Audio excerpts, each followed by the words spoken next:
Welcome to the March 2022 issue of Canola Quick Bytes, brought to you by the U.S. Canola Association. Capitol Hill. On March 1st, the House Agriculture Committee held a hearing to review the performance of 2018 Farm Bill Title I programs. Clark Coleman, a producer from Bismarck, North Dakota, testified on behalf of canola, barley, sunflower, and pulse crops. He emphasized the importance of Title I and crop insurance programs as the backbone of farm operations. The options and flexibility provided under the 2018 Farm Bill has allowed producers to choose between programs on a farm-by-farm and crop-by-crop basis. Coleman noted that while the reference prices established in the 2018 Farm Bill reflected the market the first few years, they may need to change as farmers face a surge in the prices of fertilizer and other inputs. He also stressed the need to maintain the policy of decoupling to provide planting flexibility by tying income or revenue protection to recent historical base acres rather than current year crop plantings. This has allowed farmers to respond to market signals rather than the prospect of receiving government payments. This hearing was a first step in the long process of developing the next Farm Bill, which expires in 2023. The deadline to sign up for USDA's agriculture risk coverage and price loss coverage programs for 2022 is March 15th. Producers are eligible to enroll farms with base acres for various commodities and can use two tools, the Gardner Farm Doc Payment Calculator, or ARC and PLC Decision Tool, to make informed decisions. Learn more in this month's USCA blog at uscanola.com. Agronomy. Canola researchers are working diligently to discover the field-scale 100-bushel yield in a project called Canola 100. They have reached that point twice and aim to continue to do so. Canola 100 lead agronomist Troy LaForge says that each time Canola 100 adds an extra bushel or two, it's because growers have fine-tuned their agronomic plan, not added nitrogen. LaForge and his team aim to understand the science and then work backwards to figure out the economics. Kansas State University canola breeder Mike Stamm says that evaluating and breeding winter canola has aided improvements in the crop's ability to survive the winter. To determine the best winter survivability, the growing point should be close to the soil surface because that is where it is most protected, says Stamm. Nutrition. Which oil is best for frying? Canola oil. That's because of its high smoke point or heat tolerance, neutral flavor, and affordability, and it's great for many types of frying and foods, according to Insider.com. Other country news. In honor of Canada's Agriculture Day on February 22nd, Canadian citizens were encouraged to raise a fork and share photos of national foods and ingredients with the hashtag CDNAgDay.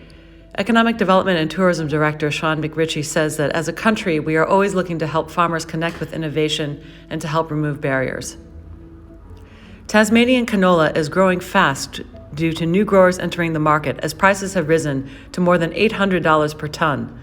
The Australian Bureau of Agricultural and Resource Economics predicted Tasmania's canola crops to reach 2,500 to 3,000 tons this growing season. However, it has more than doubled to 8,000. The price is being driven by a supply shortage due to Canada's drought and increased demand for vegetable oil. Canada's Canola Industry and Agricultural and Agri-Food Canada are funding agri-science cluster programs in support of canola research. They are requesting letters of intent focusing on robust research programs that align with priorities set out in the next agricultural policy framework. Letters are due March 7th by email to mcnabbe@canolacouncil.org. In addressing multiple industry-wide priorities, the Agri-Science Cluster has been critical to helping the canola sector contribute almost $30 billion annually to the Canadian economy. Latest industry news. How will the war in Ukraine affect canola?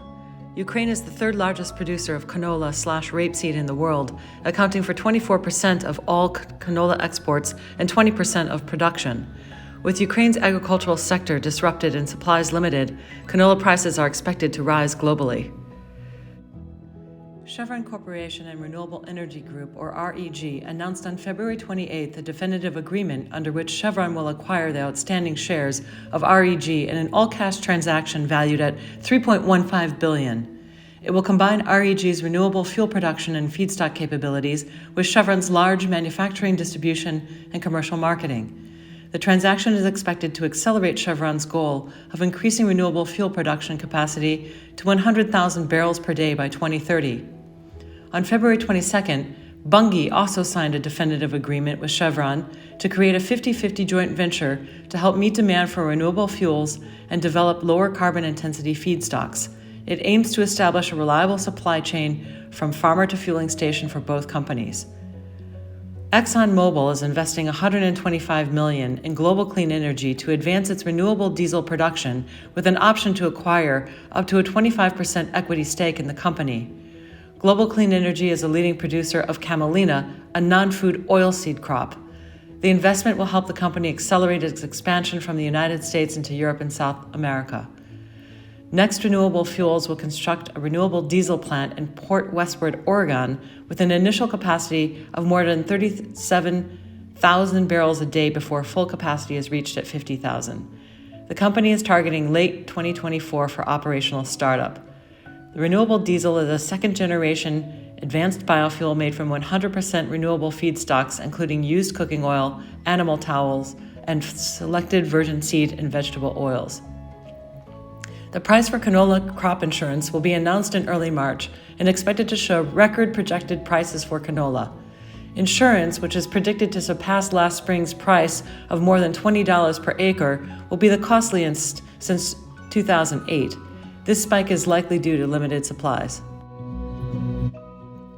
About the USCA.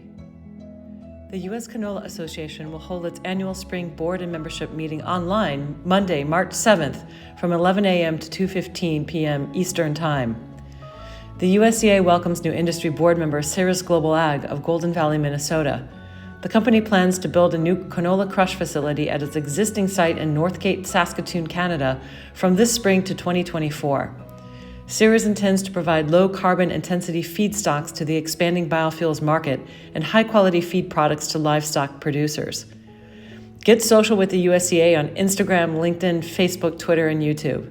Want to promote your products or services to canola producers and industry members? Visit our advertising pages at uscanola.com.